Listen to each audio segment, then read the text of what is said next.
Which ligand is required in least number to satisfy secondary valency of the metal atom in the complex compound?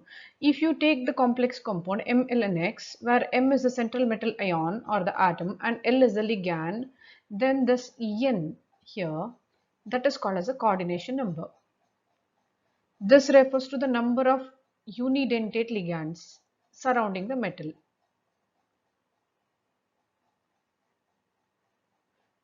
So,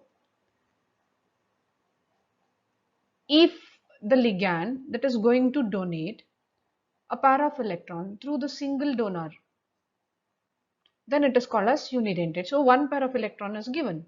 If you consider CO, this is going to donate a pair of electrons. So M is going to form the bond with CO.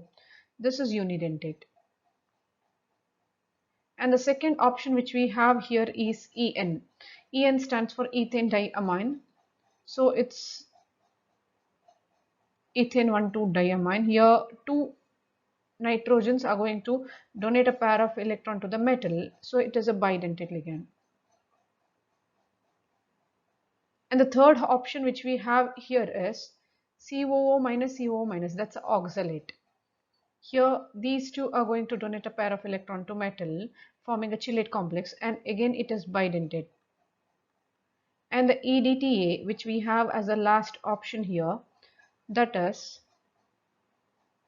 ethylenediamine tetraacetate.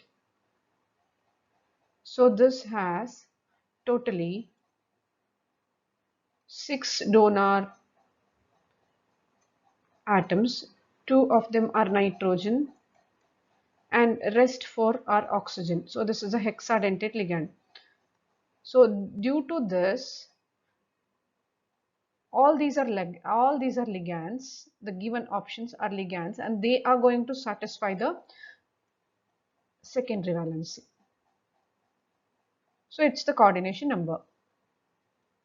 So the one with more number of donor atoms is going to be required in the smallest quantity. So EDTA 4-, this is a ligand which is required in the least number.